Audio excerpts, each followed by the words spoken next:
Oke, beberapa hal yang saya jelaskan di tampilan sebelumnya adalah nantinya setiap mahasiswa Universitas Indonesia yang akan lulus dari kampus ini pastinya akan mengikuti namanya ujian kompetensi. Nah, salah satu dari ujian kompetensi adalah aplikasi perkantoran, yaitu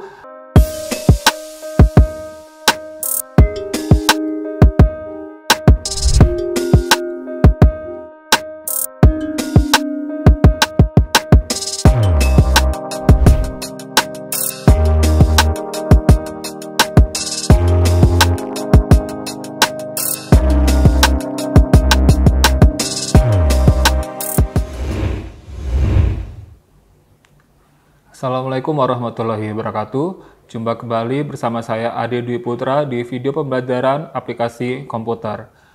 Sebelum masuk ke videonya, saya akan menjelaskan tentang tujuan pembelajaran kita di video kali ini. Nantinya, setelah menyimak video ini, mahasiswa dapat mencapai standar kompetensi base untuk program aplikasi kantor seperti pengolahan kata, pengolahan angka, dan juga program aplikasi pengolah presentasi. Adapun tujuan dari mata kuliah ini adalah untuk memberikan pengetahuan dan keterampilan penggunaan program aplikasi perkantoran seperti Microsoft Word, Microsoft Excel, dan juga Microsoft PowerPoint. Oke, tentunya untuk aplikasi perkantoran ini atau biasa kita menggunakan Microsoft Office itu sudah tidak asing lagi di keseharian kita sebagai mahasiswa pastinya. Setiap ada tugas untuk buat makalah atau untuk presentasi atau untuk buat laporan keuangan, kita sudah pasti sangat sering menggunakan ketiga aplikasi itu, yaitu Microsoft Word, Excel, dan PowerPoint. Tapi di mata kuliah ini, kita akan belajar untuk lebih detail bagaimana cara mengolah data berupa angka maupun teks dan juga untuk ilustrasi presentasi. Oke, sebelumnya, di sini saya akan menjelaskan tentang apa saja yang bisa kita pelajari dengan menggunakan aplikasi Microsoft Word atau biasa dibilang dengan word processing. Pertama, untuk aplikasi word processing atau Microsoft Word, kita bisa menyunting naskah, kemudian kita juga bisa mengetik macam-macam bentuk surat, lalu kita juga bisa membuat formulir, dan juga mengerjakan tugas administrasi lainnya. Kemudian, untuk Microsoft Excel atau biasa disebut dengan spreadsheet, di aplikasi ini kita bisa mengolah data yang berupa angka, merubah dalam bentuk tabel, dan juga merubah laporan tersebut menjadi bentuk grafik dan juga mengolah laporan keuangan. Oke. Aplikasi perkantoran selanjutnya yaitu Microsoft PowerPoint ataupun aplikasi Design Presentation. Di aplikasi ini kita bisa menyunting kata-kata untuk menjadi sebuah ilustrasi pada sebuah presentasi. Lalu kita juga bisa membuat grafik untuk bentuk statistik dan juga menjadikan alat bantu untuk presentasi. Oke, beberapa hal yang saya jelaskan di tampilan sebelumnya adalah nantinya setiap mahasiswa Universitas Indonesia yang akan lulus dari kampus ini pastinya akan mengikuti namanya ujian kompetensi. Nah, salah satu dari ujian kompetensi adalah aplikasi perkantoran, yaitu kalian akan mengerjakan soal-soal sudah dipelajari di mata kuliah ini, sehingganya apa yang sudah kalian pelajari nanti itu harus kalian pahami dan bisa kalian selesaikan secara maksimal ketika kalian nanti mengikuti ujian kompetensi di akhir semester nanti. Oke. Dan materi yang akan dipelajari di mata kuliah ini juga sama dengan apa yang akan diuji nanti ketika kalian mengikuti ujian kompetensi. Apa saja yang akan dipelajari, apa saja yang akan kita bahas untuk video aplikasi komputer ini. Pertama, untuk word processing atau Microsoft Word, kita akan belajar tentang bagaimana mengenal naskah indentasi. Apa itu naskah indentasi? Jika rekan-rekan mahasiswa perhatikan di video, di situ ada dua halaman naskah yang terdiri dari satu halaman penuh di halaman pertamanya dan setengah atau seperempat di halaman keduanya. Ini merupakan contoh tampilan naskah indentasi. Jadi, ciri-ciri utama naskah indentasi adalah kita harus memiliki dua halaman dengan kondisi atau komposisi 1,5 halaman untuk jumlah naskahnya. Dan komponen yang terkandung dalam soal indentasi adalah pertama yaitu word art. Word art itu terdapat di judul naskahnya. Dan kemudian kita juga memiliki indentation. Indentation adalah jenis paragraf ya. di mana kita bisa mengenal istilah first line indent dan hanging indent. First adalah paragraf yang biasa kita lihat, yaitu di awalnya masuk satu tab ke dalam, seperti contoh pada video ini juga terlihat di paragraf pertama, yaitu adalah jenis first line indent. Sementara ada lagi disebutnya hanging indent atau paragraf menggantung. Kemudian pengaturan berikutnya yaitu pengaturan jarak spasi. Jadi naskah ini bisa terlihat banyak karena jumlah spasia bervariasi. Ada yang spasi 1, spasi 1,5, dan juga spasi 2. Oke. Lalu komponen berikutnya yaitu terdapat clip art. Clip art adalah ilustrasi atau gambar yang sesuai dengan naskah yang disajikan dalam soal. Dan selanjutnya juga ada komponen berupa bullet and numbering atau penomoran otomatis seperti terlihat pada tampilan di video ini. Dan yang terakhir adalah shapes. Shapes itu biasanya diberikan di salah satu paragraf yang menjadi bagian penting dari naskah tersebut. Oke.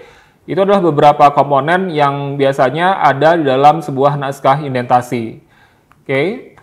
Selanjutnya, bentuk soal yang kedua selain naskah indentasi, di word processing kita juga akan mengerjakan naskah yang berbentuk kolom koran. Nah, tampilannya seperti terlihat di video ini, jumlahnya hanya 1 halaman, tapi kalau kita perhatikan judul dan isi naskah itu sama seperti naskah indentasi sebelumnya. Nah, jadi tipsnya adalah nanti kalian harus menyelesaikan terlebih dahulu naskah indentasinya, lalu di copy dan buka lembar kerja baru kita paste. Nah, setelah kita paste, baru kita format sesuai dengan kebutuhannya. Ya.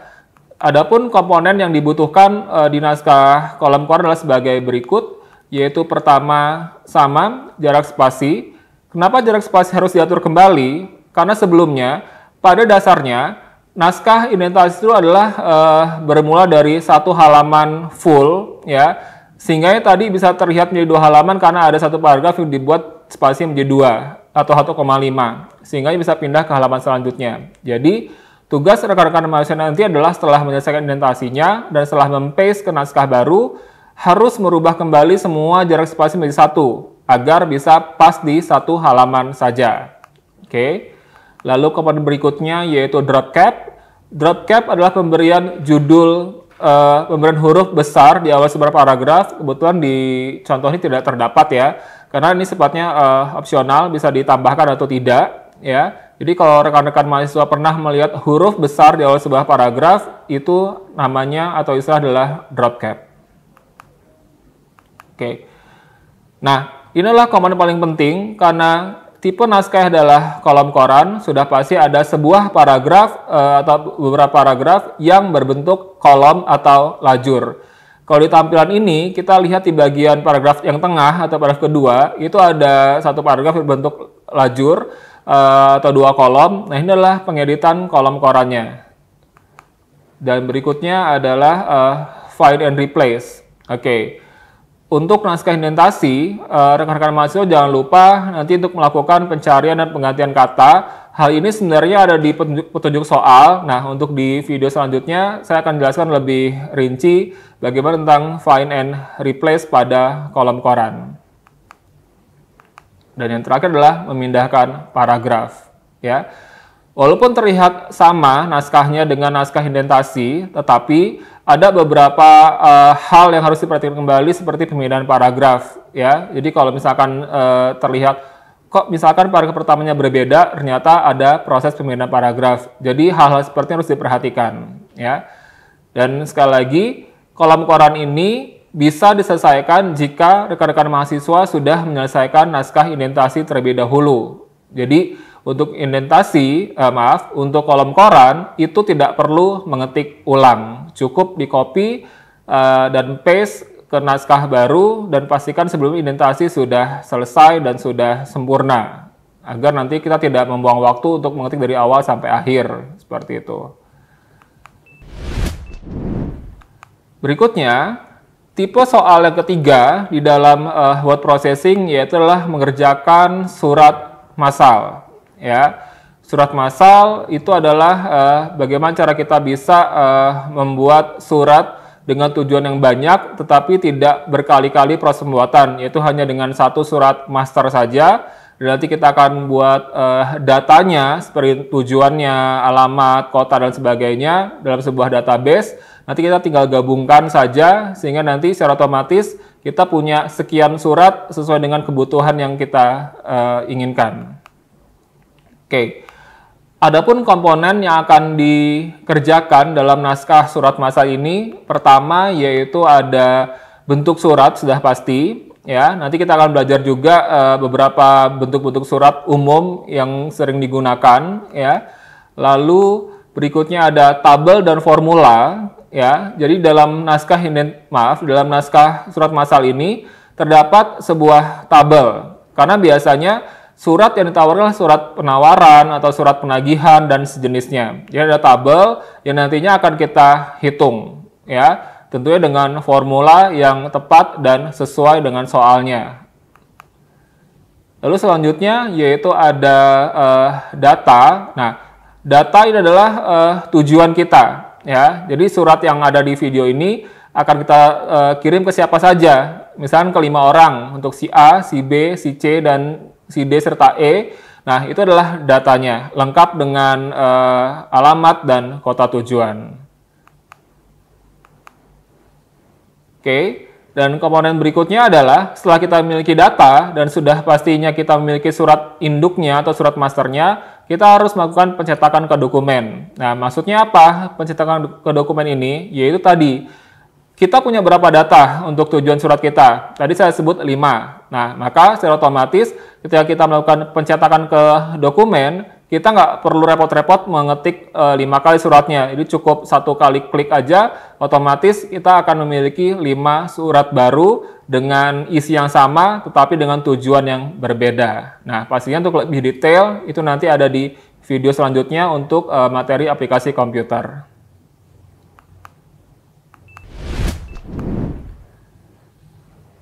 Ya, itu tadi saya sudah jelaskan tentang materi-materi apa saja yang akan dipelajari untuk word processing atau Microsoft Word. Dan selanjutnya, setelah kita selesai belajar atau memahami tentang word processing, selanjutnya kita masuk ke aplikasi spreadsheet, yaitu Microsoft Excel. Sama dengan Word tadi, di Excel juga ada beberapa tipe soal yang harus kalian kerjakan. Dan pastinya dipelajari secara bertahap. Oke.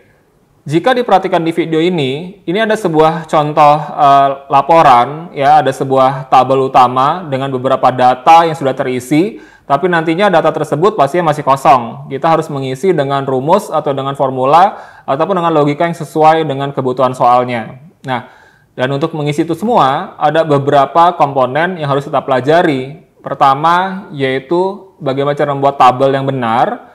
Lalu selanjutnya adalah kita harus memahami fungsi teks, ya. Lalu selanjutnya kita juga harus memahami tentang fungsi if tunggal dan if majemuk. Lalu kita juga harus memahami tentang fungsi logika and dan or. Dan selanjutnya kita juga harus memahami fungsi pembacaan tabel atau fungsi lookup. Dan yang terakhir adalah kita juga harus memahami apa itu fungsi operator. Nah, ini adalah beberapa materi nantinya akan dipelajari di video yang lebih detail, yaitu untuk membentuk sebuah tabel laporan yang komplit. Tentunya kita harus memahami masing-masing fungsi yang akan kita pelajari nantinya. Nah, selanjutnya, jika naskah laporan atau jika tabel laporan sudah selesai, kita masuk ke soal yang kedua, yaitu soal pangkalan data. Ya. Nah, sekilas terlihat tabel yang sama seperti tadi, hanya saja ini sudah ada beberapa hal yang kita atur. Karena dalam soal pangkalan data, itu nantinya ada 2 hal yang harus kita sesuaikan. Pertama, sortir, dan yang kedua adalah filter. Sortir adalah teknik untuk mengurutkan data. Ya. Pengurutannya bisa secara ascending atau descending, atau large to small atau small to large, ya, dari A ke Z, Z ke A, 0 ke 10 atau 10 ke 0 seperti contohnya. Oke. Dan juga filter. Ini step selanjutnya setelah kita mensortir datanya, kita urutkan berdasarkan kriteria, kita juga memfilter atau menyaring data berdasarkan kriteria yang diminta.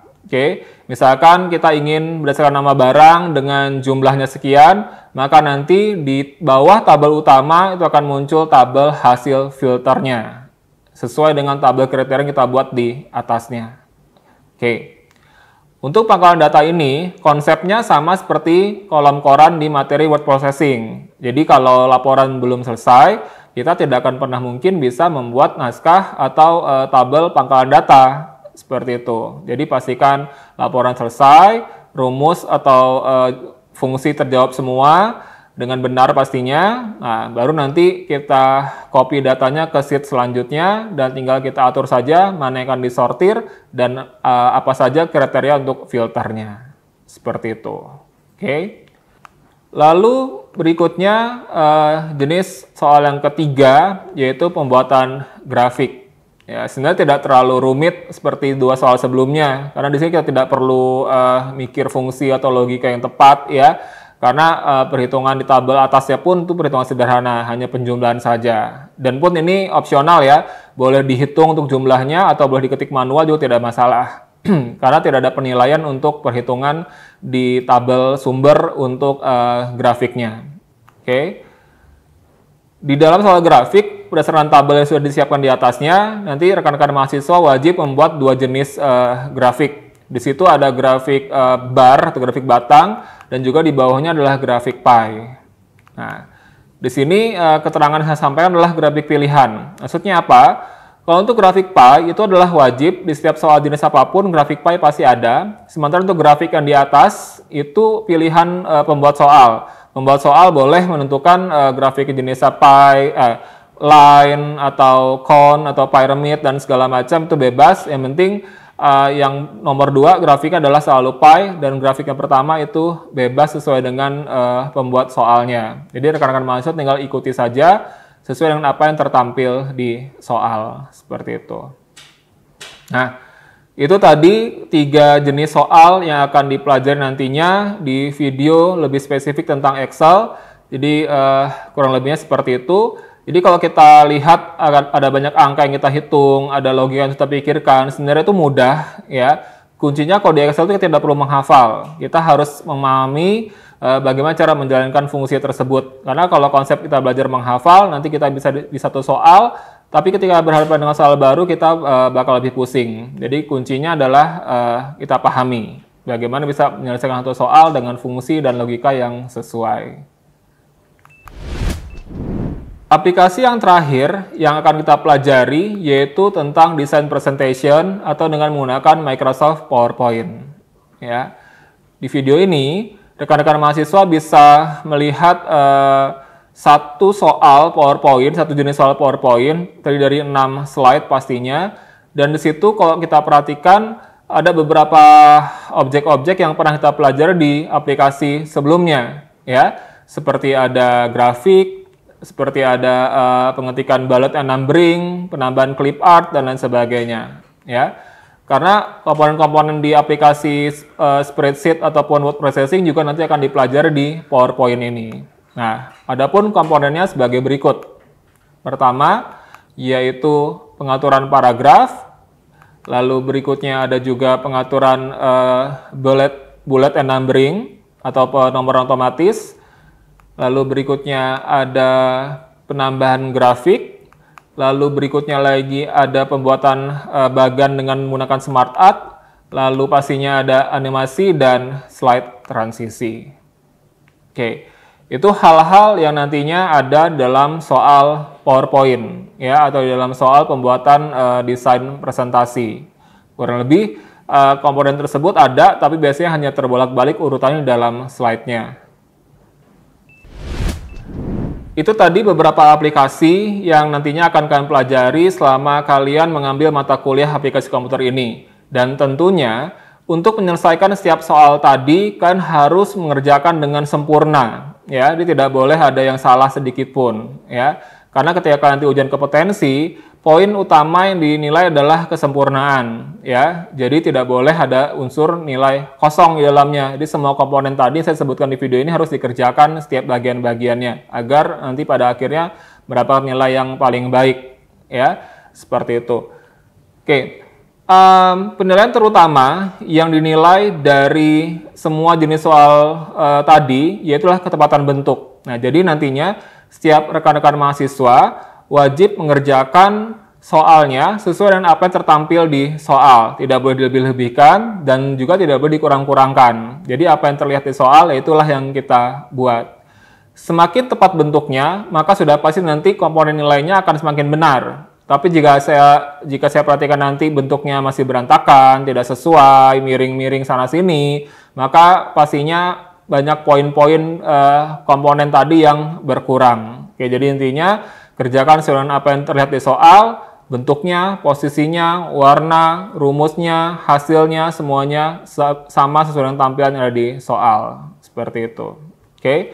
Dan juga kalian harus memperhatikan waktu, ya. Karena setiap jenis soal tadi memiliki durasi yaitu hanya maksimal 2 jam pengerjaan, ya. Baik word processing, spreadsheet ataupun design presentation itu harus selesai dalam waktu 2 jam dan pastinya bagian soal cukup banyak. Nah, untuk itu kalian nantinya harus belajar juga bagaimana cara memanage waktu agar tidak kewalahan dalam mengerjakan satu bagian soal. Sementara untuk word processing ada 3 soal, untuk spreadsheet atau Excel ada 3 soal juga, dan untuk PowerPoint ada 6 slide yang harus dibuat dalam waktu yang terbatas dan tentunya dengan pengaturan yang cukup banyak nantinya. Oke.